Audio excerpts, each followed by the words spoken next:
Well, hello, model car fans. Welcome to the Muscle Car Modeler. My name is Ral, and here it's time to do my stash ads video for all of the kits that I acquired in October here. And this is kind of fun for me to show you what I got and mention, what I was dreaming or what I was thinking when I bought some of these. Sometimes they're just kind of, I don't have that kit. Maybe I'll jump on this one or that one. But a lot of these come from my sponsor, Hobby Nut Models, so there'll be a link in the video description below, as he's gotten in a number of the latest kits, which is some of the reason why I got some of these, of course. But there are a couple that I've been eyeballing on his site, and this is one of them. Came from Hobby Nut Models, and I enjoyed building some of the other Mobius ones. Like at first, this one being kind of the plain Jane, somewhat sleeper Belvedere. I kind of just passed on it. I really didn't, think too much about it. And but after building the AFX cars and finding how much fun the kits are actually to build, because I really hadn't built a Mobius kit before, and I enjoyed the AFX version of this so much, I built two of these, the satellite version AFXs. Here's the box art. And then I went ahead when the AFX version of the Coronet came out. I ended up building one of those as well. And matter of fact, when it came to those AFXs, I built 3 on the channel, and I've got a total of 6 total. 3 Dodges, 3 Plymouths. And it's just, I enjoyed them that much. And I picked up some of the other versions as well. But I didn't have this one. And I got, the stock version of the Dodge. So I'm like, you know what? Even though it's kind of stock, it's not really stock. This is kind of the same way after, kind of looking it over. But I'm glad I picked it up. But yeah, it was just one of those, I didn't have a whole lot of thoughts of this at first. But it's kind of fun to build a sleeper and just kind of build a plain Jane and, enjoy it. And it was such a pleasure to build. So that's why I kind of jumped on this one. Also from Hobby Nut Models, I picked up this one.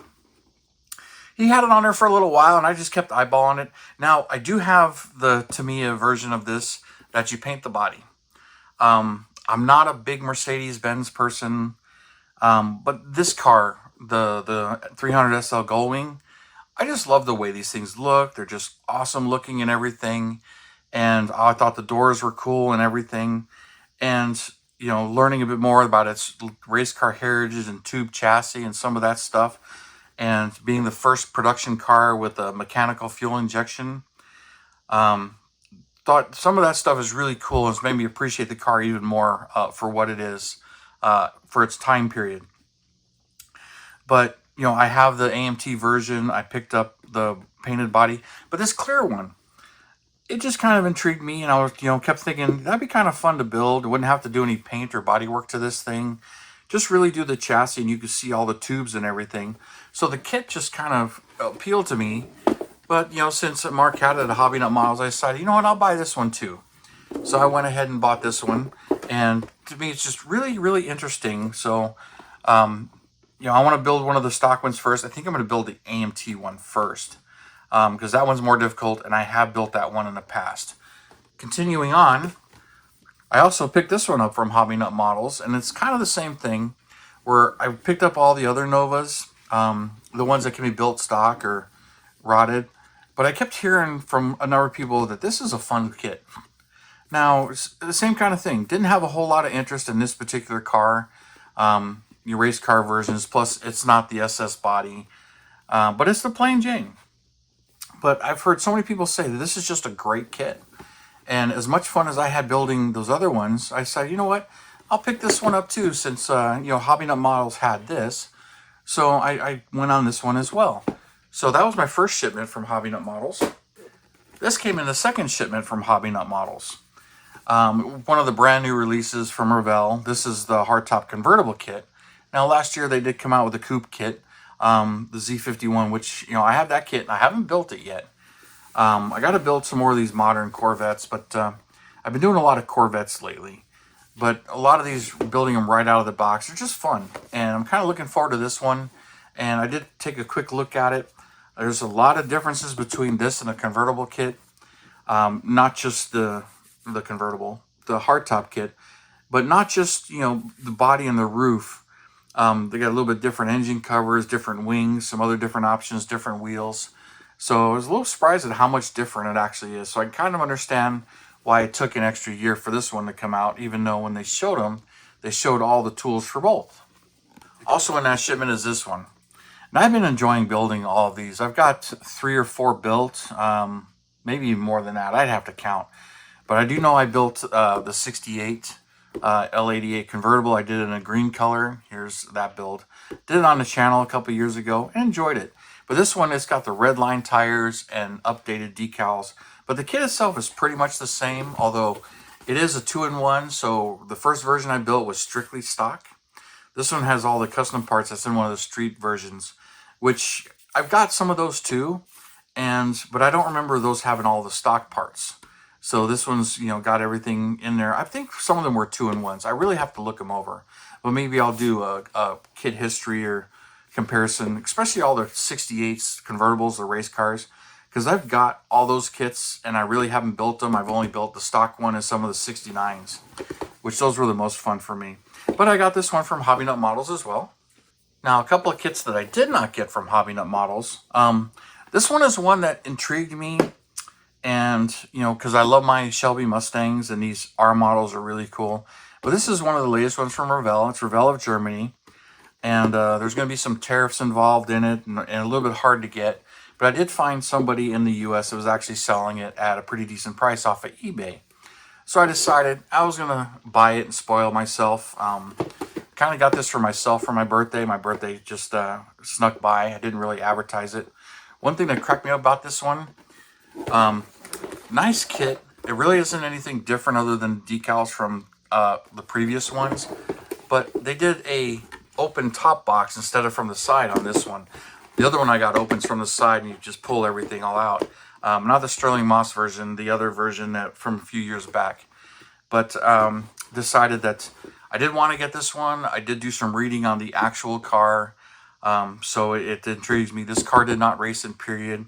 It was vintage raced by the Sterling Moss, and he mentions it's one of his favorite cars. And there's some interesting stories of this car and him racing this in the 90s, especially in 1997 when he was trading paint or rubbing doors with another Shelby, which is the other Revell of Germany kit. And they both got black flagged and told they were disqualified. So it was fun reading about that a little bit.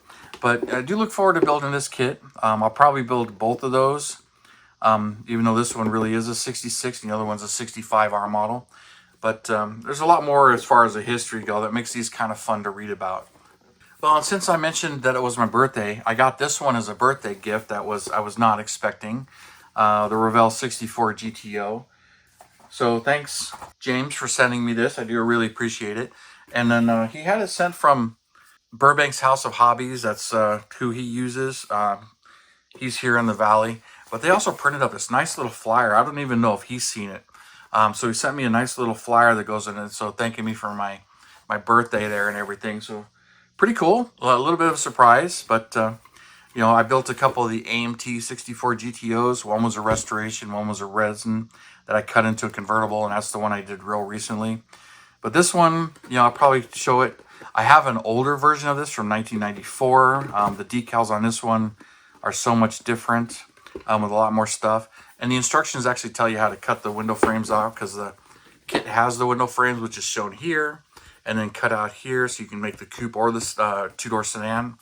So some pretty cool options, which I've known about. Doesn't look like, looking at this, that there's really anything new or different from the kit other than the decals. It just has all the parts. So I'll be looking forward to building one of these. I'm not sure how soon. We've got a bunch of other GTOs I'm itching to buy. And like many of you, I've got tons of kits. And, not a whole lot of time to build all of them. Anyways, the package that arrived today from Hobby Nut Models that I wasn't sure if it was going to make it for this video or not. These Mobius models, 64 Mercury Comets. Now this is the K-code version. I haven't built this one, of course, obviously, but I haven't even opened this and looked at it. I literally got it today and I can't wait to open this, look at it, compare it to some of the 65. So I've been anxiously waiting for this kit. And, there's a lot of talk about, the stock hood versus the Cyclone hood, but we'll see. I don't know a whole lot about this car. But that's part of the fun of researching these when you build them. sometimes I have a pretty good idea and it motivates me by the time I get to actually building it, but I really don't know hardly anything about this particular car. Of course, he also had these in stock, just got these in finally. And so I picked up another one. So this is my second one, but this is the 65 BFX. And I'm looking forward to building this. But that was included in the box. Last one I had to get is right here. The Mobius Pro Touring 64 Mercury Comet. When I saw this kit and everything that was announced with it, I got pretty excited. I like my Pro Touring cars. I think they're really cool. I really like the old school looks of them and everything. And so this one really caught my interest right off the bat when they announced it. And I've seen some of the CAD pictures and some of the stuff in it. I like the wheels. I like everything they've done. The Pro Street or Pro Touring chassis that's under here, with the exhaust and the full-on, modern chassis and modern suspension, or fairly modern, modern fuel injected, style fuel tank and everything. So I thought all of this is really, really cool.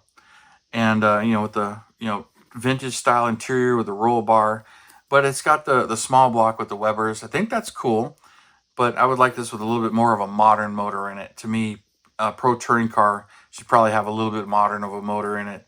So I kind of, I don't know if I'll get a 3D printed engine or something else, or get one out of one of the Shelby kits, one of the Coyote motors with a supercharger on it. Put that in here, because to me, it's begging for something more modern, especially since there's really nothing else in the engine compartment other than this engine.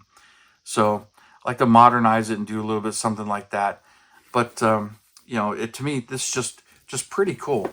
But I had to get two of them, so and then there's a reason for that as well. So the reason for getting a second one was I kind of want to put this chassis into something else. And I've got a particular build in mind that's been sitting and sitting and sitting. I want to do a Mopar with a chassis like this.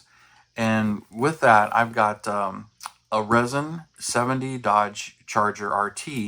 It's a model house kit that I've had a long time. I built a stock one. Here's a picture of it. And, I bought a second resin one, kind of have some fun with it. And I've been holding on to it all these years. I originally wanted to do another stock one, but then the Revell kit came out. And then I had picked up a rebuilder as well. So I've got 3 of those 70 Chargers, one built and 2, all MPC based. But I picked up, some 3D printed bigger modern wheels for it that look really cool. Got a couple of Hellcat motors for it. A couple of different vendors I got that from. So one with an automatic tranny, one with a manual tranny.